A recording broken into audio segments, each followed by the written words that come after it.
नमस्कार, स्वागत है सम्राट क्लासेस बाई अरुण में। आज का टॉपिक है प्रागैतिहासिक संस्कृतियाँ।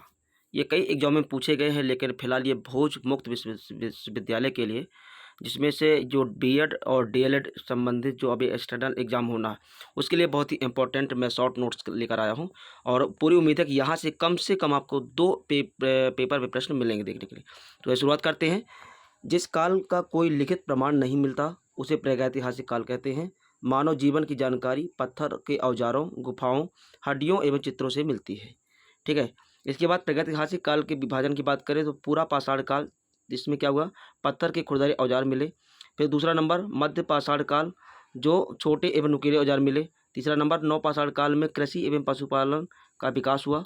और चौथा नंबर ताम्रपाषाण काल, तांबा और पत्थर दोनों का उपयोग हुआ। कुल मिला के यहाँ से क्वेश्चन बनते ही बनते हैं।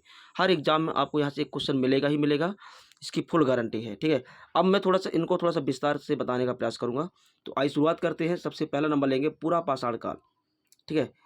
तो पूरा पाषाण काल बात करें तो ये जो इसकी विशेषता है, मानव शिकारी एवं भोजन संग्राहक था, गुफाओं में निवास करता था, आग का ज्ञान हुआ और पत्थर के मोटे औजार प्रयोग किए जाते थे। ठीक है।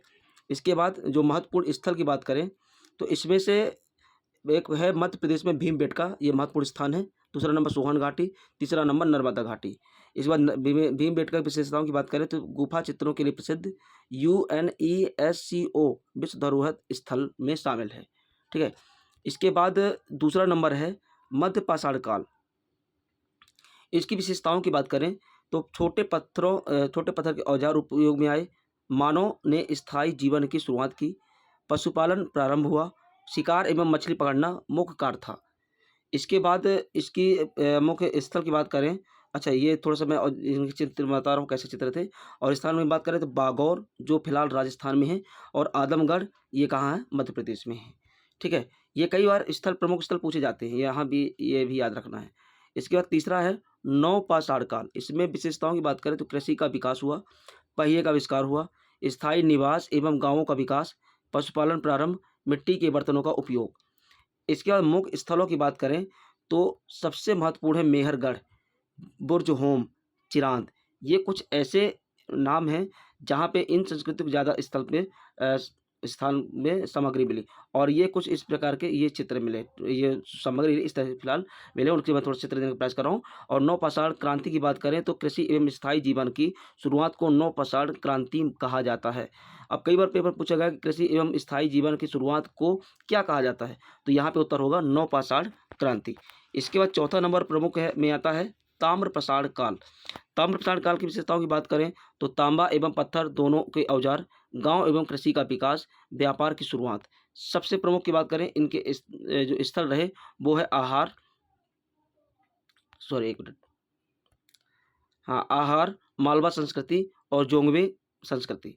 ठीक है। ये कुछ, और इस पे जो इनके प्रमुख जो चित्र मिले हैं, जो सामग्री मिली है, वो इनके चित्र ही दर्शाए गए हैं।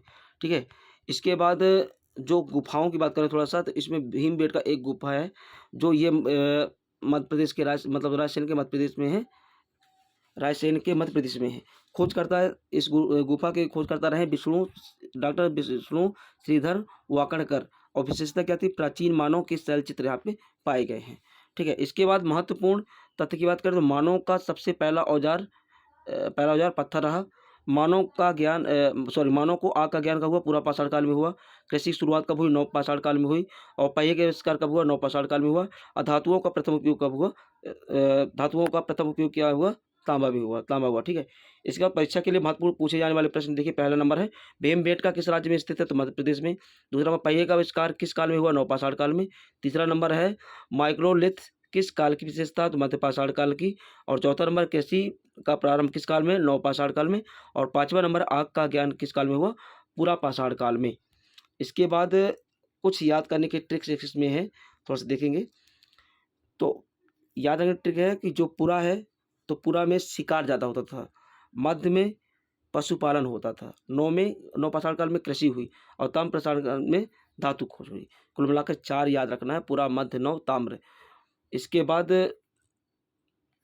ठीक है, अब यहाँ से शैल चित्र को रॉक पेंटिंग कहा जाता था। ठीक है। और शैलाश्रय को रॉक शेल्टर कहा जाता था। माइक्रोलिथिक को सूक्ष्म पाषाण काल औजार और नवपाषाण क्रांति में कृषि क्रांति संबंधित है। तो गाइस ये रहा 1 शॉर्ट नोट्स।